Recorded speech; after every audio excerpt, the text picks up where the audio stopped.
ਤਾਂ ਕੀ ਹਾਲ ਚਾਲ ਦੋਸਤੋ, welcome back to Singh vlogs again. ਮੈਂ ਤੁਹਾਡਾ ਦੋਸਤ ਦਵਿੰਦਰ ਸਿੰਘ। ਦੋਸਤੋ, ਇਹ ਕੱਲ ਵਾਲੀ ਵੀਡੀਓ ਦਾ ਪਾਰਟ 2 ਹੈ ਜੋ ਬਾਬਾ ਜੀ ਨੇ ਕੱਲ ਬਾਣੀ ਲਈ ਸੀ। ਆਦ ਨਿਰੰਜਨ ਪ੍ਰਭ ਨਿਰੰਕਾਰਾ, ਸਭ ਮੈਂ ਵਰਤੇ ਆਪ ਨਿਰਾਰਾ, ਵਰਨ ਜਾਤ ਚਿਹਨ ਨਹੀਂ ਕੋਈ, ਸਭ ਹੁਕਮੇ ਸ਼੍ਰੇਸ਼ਟ ਉਪਾਏ ਦਾ। ਦੋਸਤੋ, ਇਹ ਵੀ ਮੇਨ ਪੁਆਇੰਟਸ ਹੋਣਗੇ ਜੋ ਕੱਲ ਦੇ ਸਤਸੰਗ ਵਿੱਚ ਬਾਬਾ ਜੀ ਨੇ ਕਹੇ ਸੀ। ਬਾਬਾ ਜੀ ਨੇ ਅੱਗੇ ਫਰਮਾਉਂਦੇ ਹੋਏ ਕਿਹਾ ਸੀ ਕਿ ਜਦੋਂ ਦਾ ਇਨਸਾਨ ਹੋਸ਼ ਸੰਭਾਲਦਾ ਹੈ, ਆਪਣੀ ਇੱਛਾ ਆਪਣੀ ਚਾਹਤਾਂ ਮੂਰੇ ਰੱਖਦਾ ਹੈ, ਆਪਣੀ ਮਰਜ਼ੀ ਦੇ ਅਨੁਸਾਰ ਆਪਣੇ ਮਨ ਦੇ ਕਹੇ ਚੱਲ ਕੇ ਉਸ ਪਰਮਾਤਮਾ ਤੋਂ ਕਦੇ ਕੁਛ ਮੰਗਦਾ ਹੈ, ਕਦੇ ਕੁਛ ਮੰਗਦਾ ਹੈ। ਆਹੀ ਡਿਜ਼ਾਇਰਸ, ਆਹੀ ਇੱਛਾਵਾਂ ਸਾਡੇ ਪੈਰਾਂ ਵਿੱਚ ਬੇੜੀਆਂ ਬਣ ਕੇ ਰਹਿ ਜਾਂਦੀਆਂ ਨੇ ਜੋ ਸਾਨੂੰ ਇਸ ਦੁਨੀਆ ਵਿੱਚ ਵਾਪਸ ਖਿੱਚ ਕੇ ਲੈ ਕੇ ਆ ਜਾਂਦੀਆਂ ਨੇ। ਇਹ ਦੁਨਿਆਵੀ ਮੋਹ, ਦੁਨਿਆਵੀ ਇੱਛਾएं, ਜਦ ਤੱਕ ਆਪਾਂ ਇਹਨਾਂ ਨੂੰ ਨਹੀਂ ਭੁੱਲਦੇ ਹਦ ਤੱਕ ਆਪਾਂ ਇਸ ਦੁਨੀਆ ਵਿੱਚੋਂ ਮੁਕਤੀ ਨਹੀਂ ਹਾਸਿਲ ਕਰ ਸਕਦੇ।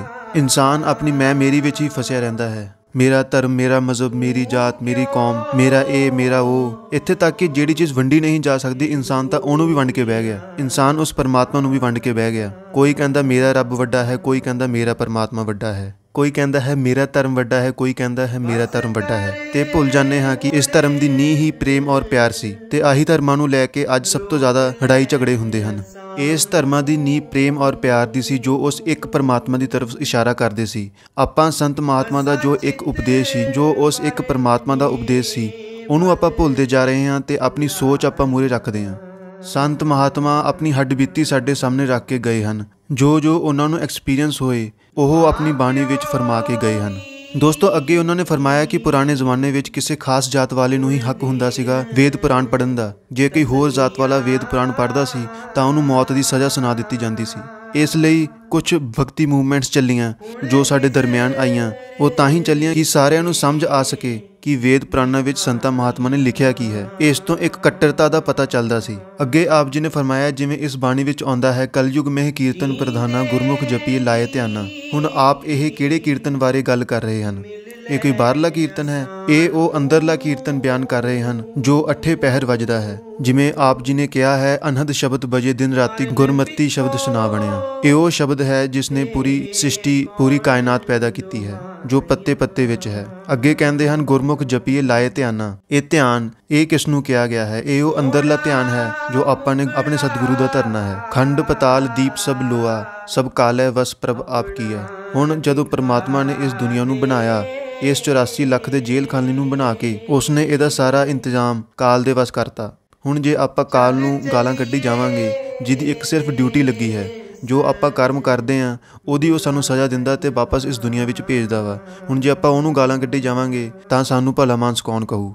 ਇਸ ਲਈ ਉਹ ਸ਼ਬਦ ਜਦ ਇਸ ਦੁਨੀਆ ਵਿੱਚ ਆਉਂਦਾ ਹੈ ਤਾਂ ਸ਼ਬਦ ਦਾ ਦੇਹਧਾਰੀ ਰੂਪ ਹੁੰਦਾ ਹੈ। ਉਹ ਆਪਣਾ ਤਜਰਬਾ, ਆਪਣਾ ਐਕਸਪੀਰੀਅੰਸ ਸੰਤ ਮਹਾਤਮਾ ਸਾਡੇ ਸਾਹਮਣੇ ਰੱਖਦੇ ਹਨ ਤੇ ਇਸ ਦੁਨੀਆ ਵਿੱਚੋਂ ਨਿਕਲਣ ਦਾ ਸਾਨੂੰ ਸਾਧਨ ਦੱਸਦੇ ਹਨ, ਇੱਕ ਤਰੀਕਾ ਦੱਸਦੇ ਹਨ ਜਿਸ ਦੇ ਉੱਪਰ ਆਪਾਂ ਨੇ ਅਮਲ ਕਰਨਾ ਹੈ ਤੇ ਕੋਸ਼ਿਸ਼ ਕਰਨੀ ਹੈ ਇਸ 84 ਲੱਖ ਤੋਂ ਨਿਕਲਣ ਲਈ। ਜਿਸਕਾ ਗ੍ਰਹਿ ਤਿਨ ਦੀਆ, ਤਾਲਾ ਕੁੰਜੀ ਗੁਰ ਕੋ ਸੌਂਪੀ, ਅਨੇਕ ਅਪਾਉ ਕਰੇ ਨਹੀਂ ਪਾਵੇ, ਬਿਨ ਸਤਿਗੁਰ ਸਰਨਾਈ।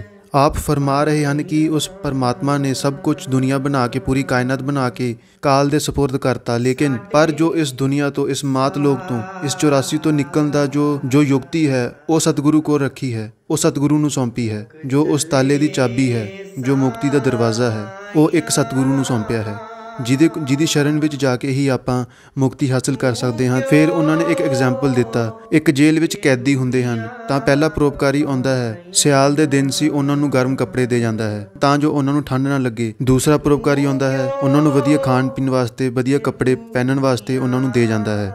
ਪਰ ਇੱਕ ਤੀਸਰਾ ਪਰਉਪਕਾਰੀ ਆਉਂਦਾ ਹੈ ਜੋ ਉਸ ਜੇਲ੍ਹ ਦੇ ਤਾਲੇ ਦੀ ਚਾਬੀ ਨਾਲ ਲੈ ਕੇ ਆਉਂਦਾ ਹੈ। ਹੁਣ ਆਪਾਂ ਸੋਚੀਏ ਕਿ ਕਿਹਦਾ ਪਰਉਪਕਾਰ ਸਭ ਤੋਂ ਵੱਡਾ ਰਿਹਾ, ਜਿਨ੍ਹਾਂ ਨੇ ਕੈਦੀਆਂ ਦੀ ਅਵਸਥਾ ਬਿਹਤਰ ਬਣਾ ਦਿੱਤੀ ਜਾਂ ਉਹਨਾਂ ਨੂੰ ਆਜ਼ਾਦੀ ਹੀ ਦੇ ਦਿੱਤੀ। ਇਸ ਕਰਕੇ ਸੰਤ ਮਹਾਤਮਾ ਸਾਡੇ ਦਰਮਿਆਨ ਆਉਂਦੇ ਹਨ ਸਾਡੀ ਅਵਸਥਾ ਬਿਹਤਰ ਬਣਾਉਣ ਵਾਸਤੇ ਨਹੀਂ, ਸਾਨੂੰ ਇਸ 84 ਤੋਂ ਮੁਕਤੀ ਦੇਣ ਵਾਸਤੇ। ਜੋ ਆਪਣਾ ਸੱਚਾ ਘਰ ਹੈ, ਜਿੱਥੋਂ ਆਪਾਂ ਆਏ ਹਾਂ, ਉੱਥੇ ਵਾਪਸ ਸਾਨੂੰ ਲੈ ਕੇ ਜਾਣ ਵਾਸਤੇ ਆਉਂਦੇ ਹਨ। ਪਰ ਆਪਾਂ ਨੇ ਕੀ ਕਰਨਾ ਸ਼ੁਰੂ ਕਰ ਦਿੱਤਾ? ਆਪਾਂ ਨੇ ਇੱਥੇ ਆ ਕੇ ਆਪਣੀਆਂ ਮੰਗਾਂ ਨੂੰ ਮੂਹਰੇ ਰੱਖਿਆ, ਆਪਣੀ ਇੱਛਾ, ਆਪਣੀ ਡਿਜ਼ਾਇਰਸ ਮੂਹਰੇ ਰੱਖੇ। ਉਸ ਪਰਮਾਤਮਾ ਤੋਂ ਆਪਾਂ ਉਹੀ ਮੰਗਦੇ ਹਾਂ, ਕਦੇ ਕੁਛ, ਕਦੇ ਕੁਛ, ਕਦੇ ਇਹ ਦੁਨਿਆਵੀ ਦੌਲਤ, ਕਦੇ ਕੁਛ, ਪੈਸਾ, ਕੁਰਸੀ, ਪਾਵਰ, ਧਨ ਦੌਲਤ, ਕਦੇ ਕੁਛ। ਪੈਰਾਂ ਵਿੱਚੋਂ ਲੋਹੇ ਦੀਆਂ ਬੇੜੀਆਂ ਉਤਰ ਗਈਆਂ ਤੇ ਸੋਨੇ ਦੀ ਪੈ ਗਈਆਂ, ਪਰ ਰਹੇ ਤਾਂ ਕੈਦੀ ਤੇ ਕੈਦੀ। ਤਾਂ ਕਰਕੇ ਆਪਾਂ ਨੇ ਇਸ ਜੇਲ੍ਹ ਖਾਨੇ ਤੋਂ ਛੁੱਟਣਾ ਹੈ।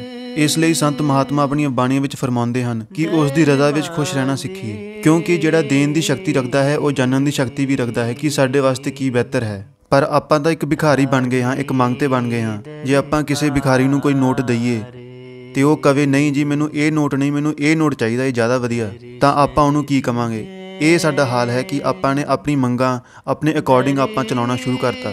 ਸਾਨੂੰ ਉਸ ਮਾਲਕ ਦੇ ਹੁਕਮ 'ਚ ਖੁਸ਼ ਰਹਿਣਾ ਚਾਹੀਦਾ ਜੋ ਉਹ ਦਵੇ, ਕਿਉਂਕਿ ਉਹ ਬਿਹਤਰ ਜਾਣਦਾ ਹੈ।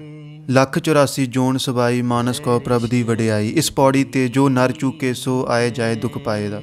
ਇਹ ਜੋ ਮਾਲਿਕ ਨੇ ਇਨਸਾਨ ਦਾ ਜਾਮਾ ਦਿੱਤਾ ਹੈ, ਇਹ ਉਸ ਸੀੜੀ ਦਾ ਆਖਰੀ ਸਟੈਪ ਹੈ। ਅਗਰ ਆਪਣਾ ਪੈਰ ਫਿਸਲਦਾ ਹੈ ਤਾਂ ਆਪਾਂ ਸਿੱਧਾ ਥੱਲੇ ਆ ਕੇ ਗਿਰਾਂਗੇ। ਇਸ ਲਈ ਇਹ ਇਨਸਾਨ ਦਾ ਜਾਮਾ ਪਰਮਾਤਮਾ ਨੇ ਸਾਨੂੰ ਬਖਸ਼ਿਆ ਹੈ ਉਸ ਪਰਮਾਤਮਾ ਦੀ ਬੰਦਗੀ ਵਾਸਤੇ, ਕਿਉਂਕਿ ਕਿਸੇ ਹੋਰ ਜੂਨ ਨੂੰ ਹੱਕ ਨਹੀਂ ਹੈ ਕਿ ਉਹ ਪਰਮਾਤਮਾ ਦੀ ਬੰਦਗੀ ਨਾਮ ਦੀ ਕਮਾਈ ਕਰ ਸਕੇ। ਇਹ ਸਿਰਫ ਇਨਸਾਨ ਜੋ ਟੌਪ ਆਫ ਦ ਕ੍ਰੀਏਸ਼ਨ ਕਹਿਲਾਉਂਦਾ ਹੈ ਉਹਨੂੰ ਹੀ ਹੱਕ ਹੈ। ਇਨਸਾਨ ਨੂੰ ਹੀ ਸੈਂਸ ਆਫ ਡਿਸਕ੍ਰਿਮੀਨੇਸ਼ਨ ਹੈ ਕਿ ਉਹ ਭਲੇ ਬੁਰੇ ਦੀ ਪਹਿਚਾਨ ਕਰ ਸਕਦਾ ਹੈ। But in this iron age we lost the values, we don't appreciate whatever he has given to us।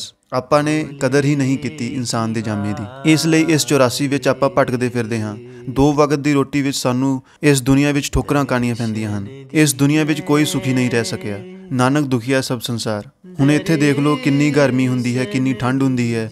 ਗਰੀਬਾਂ ਦੀ ਹਾਲਤ ਸੜਕਾਂ ਉੱਤੇ, ਫੁੱਟਪਾਥਾਂ ਉੱਤੇ ਆਪਾਂ ਦੇਖ ਸਕਦੇ ਹਾਂ। ਸਰੀਰ ਢਕਣ ਵਾਸਤੇ ਉਹਨਾਂ ਨੂੰ ਕੱਪੜਾ ਨਹੀਂ ਹੈ। ਜਿਸ ਨਗਰੀ ਵਿੱਚ 2 ਰੋਟੀਆਂ ਵਾਸਤੇ ਇਨਸਾਨ ਨੂੰ ਪੂਰੀ ਜ਼ਿੰਦਗੀ ਭਟਕਣਾ ਫਿਰਦਾ ਹੈ, ਠੋਕਰਾਂ ਖਾਣੀਆਂ ਪੈਂਦੀਆਂ ਹਨ, ਉਸ ਨਗਰੀ ਵਿੱਚ ਆਪਾਂ ਸੁੱਖ ਕਿਵੇਂ ਹਾਸਿਲ ਕਰ ਸਕਦੇ ਹਾਂ। ਇਸ ਲਈ ਬਿਹਤਰ ਇਹੀ ਹੋਊਗਾ ਕਿ ਆਪਾਂ ਜਿੱਥੋਂ ਆਏ ਹਾਂ, ਜੋ ਲਾਈਫ ਸੋਰਸ ਆ, ਜੋ ਸਾਡਾ ਅਸਲ ਘਰ ਆ, ਆਪਾਂ ਉੱਥੇ ਜਾਈਏ। ਇਸ ਲਈ ਸੰਤ ਮਹਾਤਮਾ ਸਾਡੇ ਦਰਮਿਆਨ ਆਉਂਦੇ ਹਨ। Weather they are from any religion, ਚਾਹੇ ਉਹ ਕਿਸੇ ਵੀ ਧਰਮ ਦੇ ਹੋਣ, ਉਹਨਾਂ ਦਾ ਉਪਦੇਸ਼ ਇੱਕੋ ਰਿਹਾ ਹੈ, ਨਾਮ ਦਾ ਰਿਹਾ ਹੈ।